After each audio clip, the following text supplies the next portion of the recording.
Was fixing the leaking pipe under the kitchen sink at my daughter's place when my son-in-law walked in, looked down at me on the floor with a wrench in my hand, and said, "You know, we could just call a real plumber." He said it to his friend standing behind him, not even to me. Like I wasn't there. Like I was the help. I looked up from under the cabinet, met his eyes, and said quietly, "This is my house." He laughed. He actually laughed. He had no idea I meant it literally. That was 18 months ago.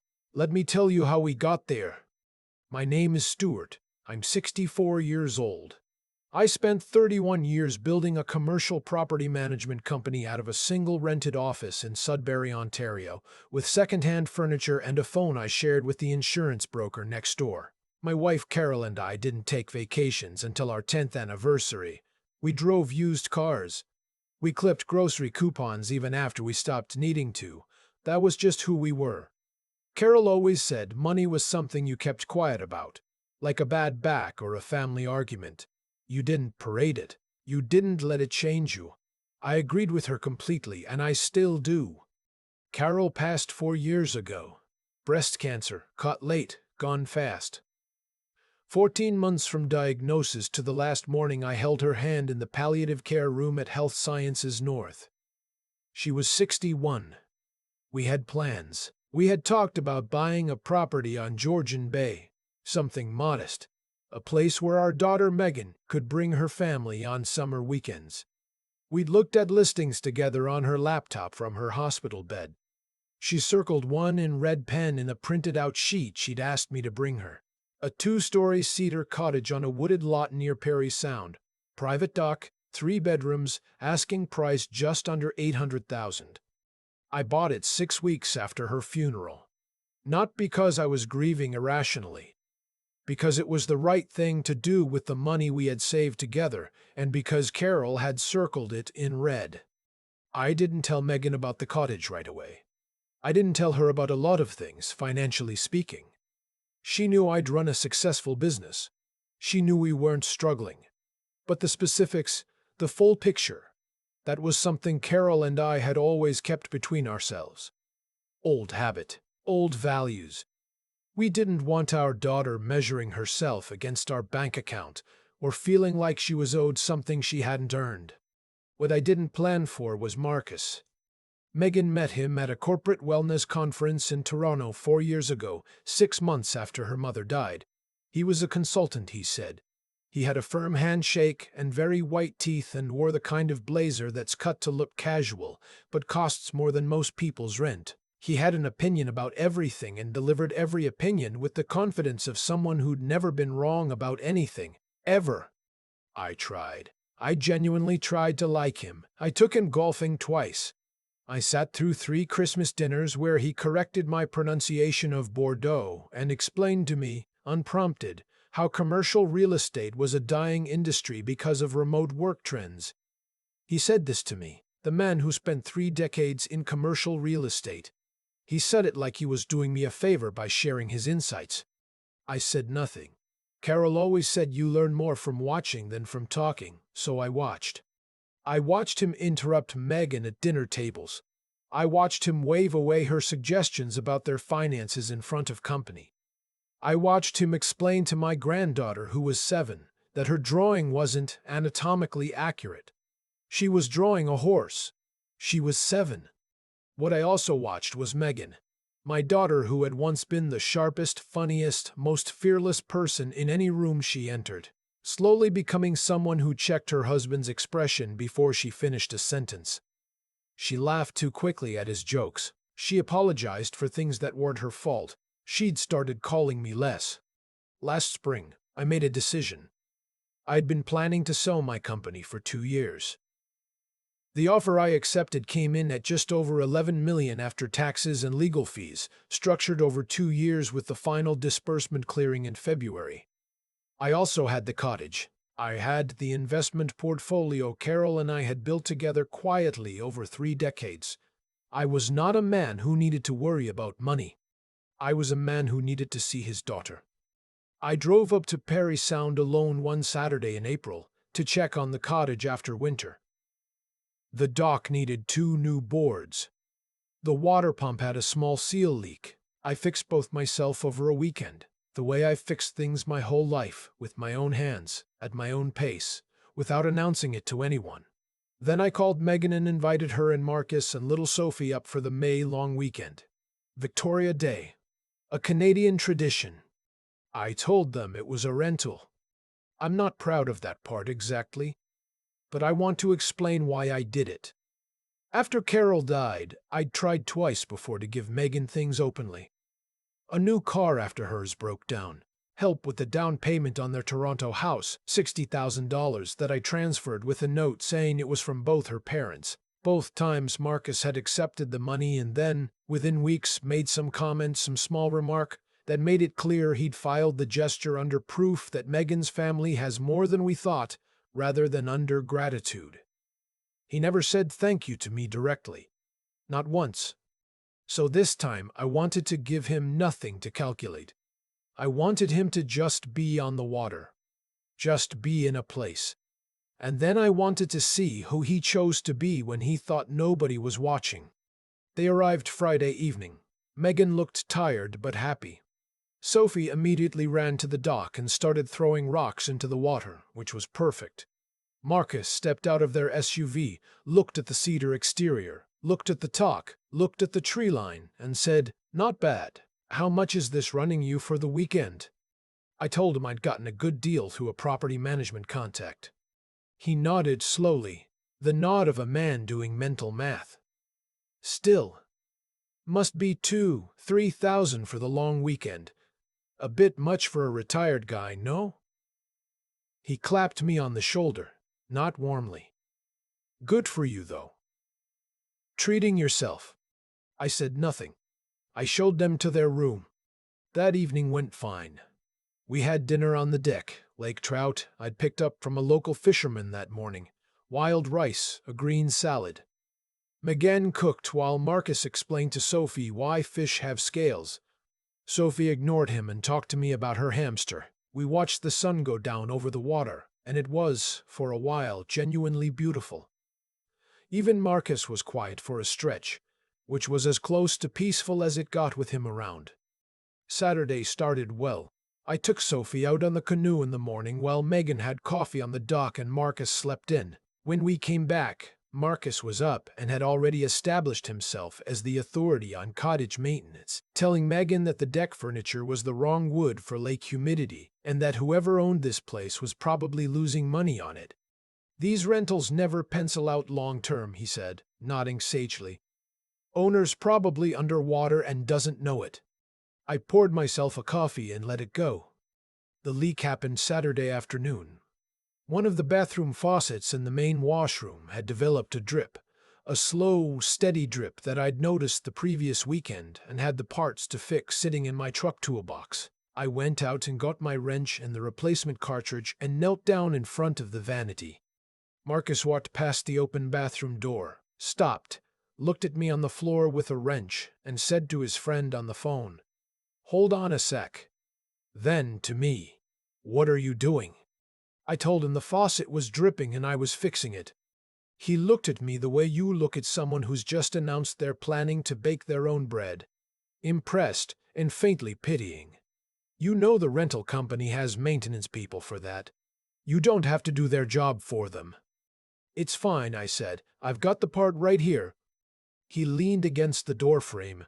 "I'm serious, Stewart. You're a guest. You shouldn't be crawling around on the floor fixing someone else's plumbing. That's what plumbers are for." He said it back into the phone then, half laughing. "My father-in-law's on the floor fixing a leaky faucet at a rental cottage, like the hired help." The laugh on the other end of the phone was audible. I tightened the cartridge, turned the water back on. No drip. I said, "There we go," and stood up slowly, the way a 64-year-old man stands up after kneeling on a bathroom floor. Marcus had already moved on down the hall. Later that afternoon, Megan and Sophie drove into Parry Sound for ice cream and a few groceries. Marcus stayed behind, said he had calls to make. When they left, I went down to the dock and sat there for a while, watching a loon on the far side of the bay. I heard Marcus in the boathouse. I thought nothing of it at first. Then I heard the sound of something mechanical being handled incorrectly. A repeated grinding that a person who's worked around boat motors for years recognizes the way you recognize a wrong note in a song you've known all your life. I walked back up the dock, looked through the boathouse window. Marcus was at my 14-foot aluminum fishing boat, the one I kept stored there, not the canoe. He had the outboard motor tilted up and was pulling at the fuel line connection with, I realized, a pair of needle-nose pliers from my own toolbox, which he'd apparently found and helped himself to. I stood and watched for a moment. He wasn't trying to fix anything. There was nothing wrong with that motor. I'd run it 2 weeks ago, full service, new spark plug, flushed the fuel line myself. He was loosening the fuel line connection where it joined the primer bulb. If the connection wasn't seated right, the motor would run rough, maybe not start at all, maybe flood. It wasn't dangerous in a serious way. It was just enough damage to cause a problem. Just enough to make a point. I watched him put my pliers back in the toolbox, close the toolbox, and walk back up toward the cottage like he just stepped out for some air. I stayed on the dock for 5 minutes. Then I went to my truck, got my phone, and called my neighbor 2 properties down. A man named Hugh who is 71 and has been on that lake since before I bought the place.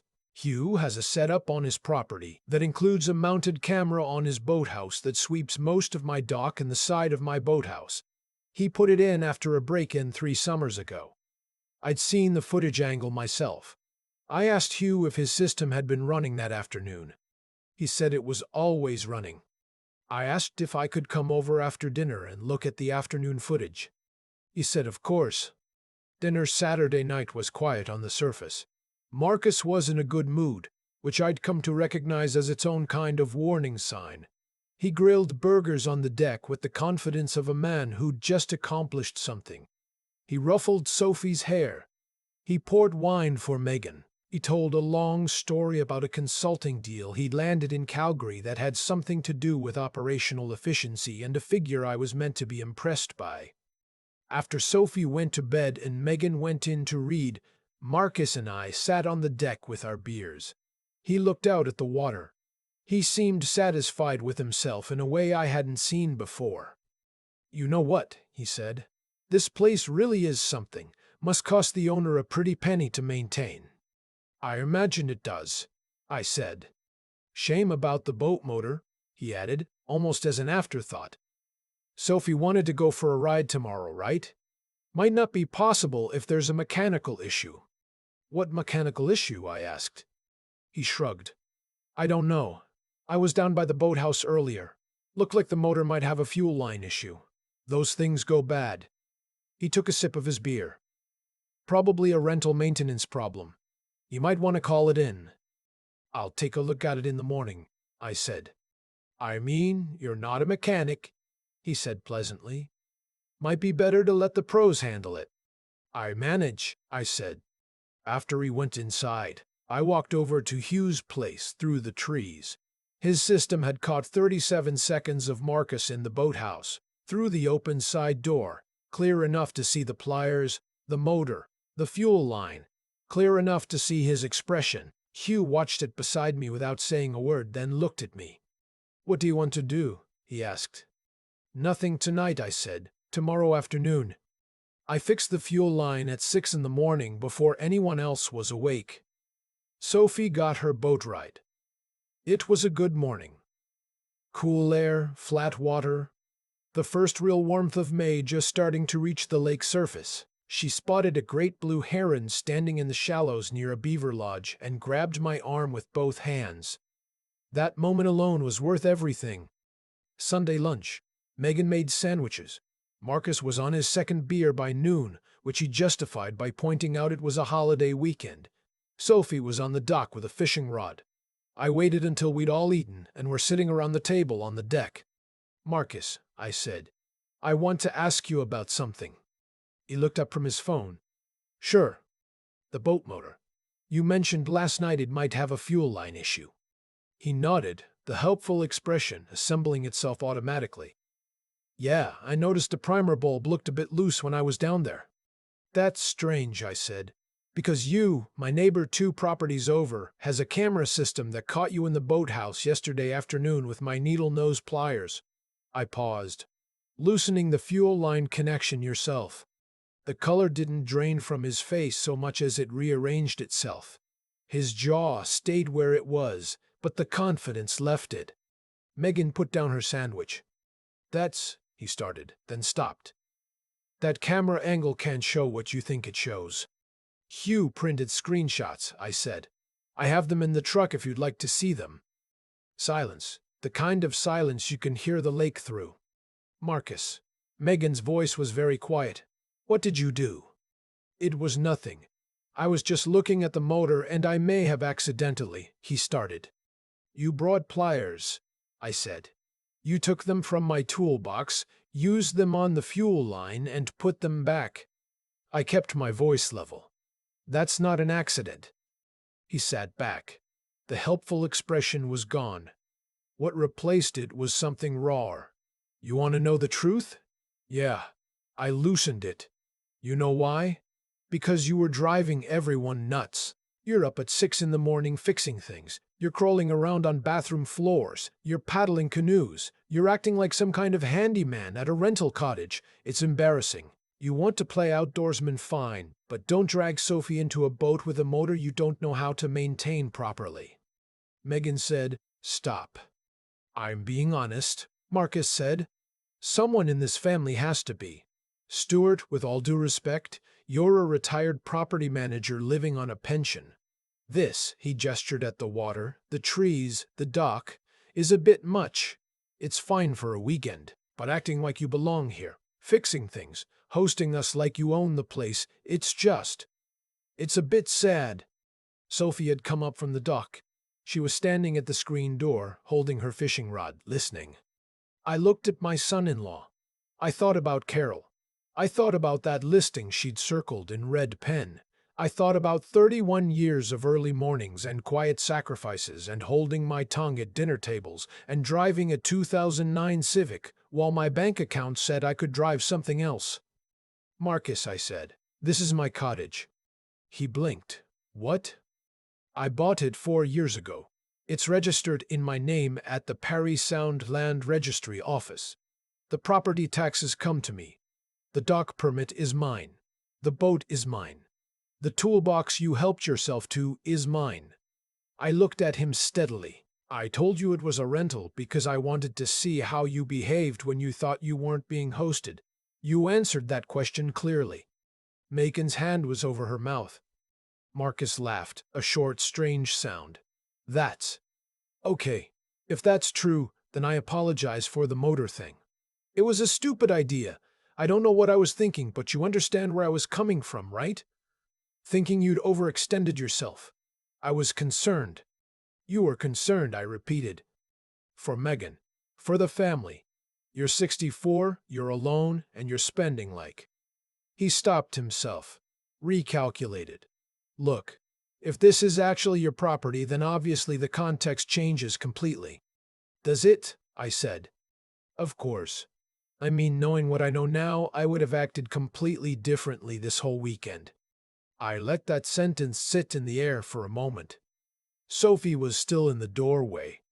Megan had taken her hand away from her mouth and was looking at her husband with an expression I hadn't seen on her face before. Quiet. Still, like something was settling into place.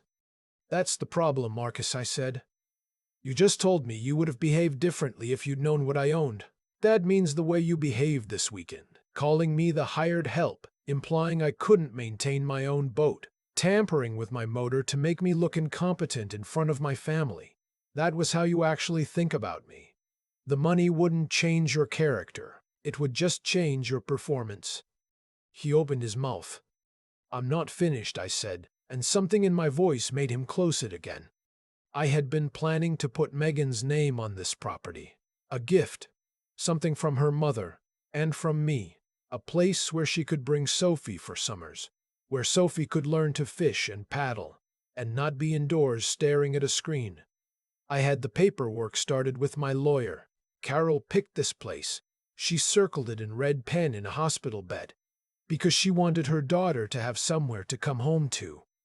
Megan made a sound that wasn't quite a word. I won't be doing that now, I said. Not while you're in the picture the way you are. The cottage stays in my name. Megan is welcome here any time she wants, with or without you. Sophie is welcome here. You, I looked at Marcus, are not my guest again until I see something different from you. Not a performance, something different. Marcus stood up. He was doing the thing he always did when he was losing ground, inflating slightly, shoulders going back. You're cutting off your daughter over a loosened fuel line. I'm not cutting off anyone, I said. I'm telling you clearly what I see and what I've decided. That's something I should have done 2 years ago. He looked at Megan, waiting for her to step in, to smooth it over the way she always did. She didn't. She was looking at the lake. Marcus went inside. We heard his footsteps on the stairs, the sound of drawers in the guest room. Megan sat at the table for a long time without speaking. Sophie came out onto the deck and climbed into my lap the way she used to when she was smaller, which she's too old for now and did anyway. And I put my arm around her, and we both looked at the water. Papa, she said.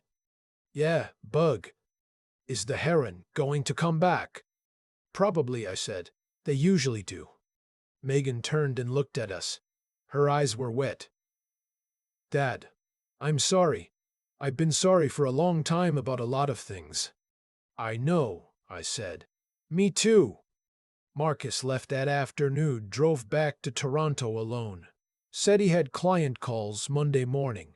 Megan stayed through the long weekend, which I hadn't expected, and which meant more to me than I know how to say without embarrassing myself. Monday evening, after Sophie was asleep in the bunk bed in the small room that faces the water, Megan and I sat on the dock with cups of tea and watched the sky go dark over Georgian Bay. She talked for a long time. About the marriage, about the years since her mother died, about how slowly something happens sometimes, how you don't notice it at first, and then one day you look up and you're someone you don't entirely recognize. I listened. Carol always said you learn more from listening. I don't know what Megan will decide about her marriage. That's hers to figure out. She has a good head. She's always had a good head. She's her mother's daughter more than she knows. What I know is that when I drove back to Sudbury the following Tuesday morning, I stopped at the Tim Hortons in Parry Sound the way I always do, got a medium double-double, sat in the parking lot for a few minutes, and felt something I hadn't felt in a long time. Not exactly happy. Something quieter than that. Something like being exactly where I was supposed to be, doing exactly what I was supposed to be doing, and knowing the difference between the two at last. The cottage is still mine. Carol's red circle. My 2 new dock boards. The great blue heron in the shallows. That's enough. There's a thing that happens when you stay quiet for too long in your own life. People fill the silence with their own version of you. Marcus had decided I was a retired man of modest means who drove a sensible car and fixed leaky taps because I couldn't afford to call anyone else. He was so certain of that version that he never thought to question it, and honestly, I'd let him be certain. That was my mistake as much as his. I've been thinking about that a lot since the long weekend. Not with regret, exactly. More like the feeling you get when you finally understand why something went the way it did. Marcus didn't sabotage that fuel line because he was a bad person in the simple sense. He did it because he'd never been asked to account for himself. Nobody in his life, including my daughter, had ever looked at him steadily and said, "That's not right," and meant it without flinching, so he kept going. The arrogance compounded quietly over years the way debt does when you ignore it. By the time I saw it clearly, it had already cost Megan more than she knew how to say out loud. What I keep coming back to is the question of what I could have done differently. I think the honest answer is that I could have said something sooner. Not about the money. About the behavior. There's a difference between patience and avoidance, and I'd been calling one the other for 2 years. Real steadiness isn't staying silent while something wrong unfolds in front of you. It's knowing when silence is wisdom and when it's just fear dressed up as dignity. I got those mixed up. Sophie is the one I think about most. That little girl standing in the doorway holding her fishing rod, taking in more than any of us realized. Children always do. What she saw that Sunday afternoon, her grandfather speaking plainly, and her mother finally going still instead of smoothing things over. I hope that lands somewhere useful in her eventually. I hope she grows up knowing that how you treat people when you think they have nothing to offer you is the only honest measure of your character.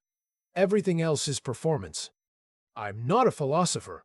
I'm a 64-year-old man from Sudbury who built something out of nothing and was lucky enough to have a wife who kept him honest and a lake to come back to. But I've lived long enough to know that the people who come through things intact are the ones who stayed truthful with themselves when it would have been easier not to. Who kept their word even when nobody was checking. Who didn't fold when the pressure came. Not because they were tough in the blustering way Marcus was, but because they knew who they were before anybody told them. Carol knew who she was. She circled that cottage in red pen from a hospital bed because she was still thinking about her daughter's future even then. That's the kind of clarity I'm still trying to earn. The motor runs clean. The dockboards are solid. The heron comes back most mornings, standing in the shallows like it owns the place. Maybe it does.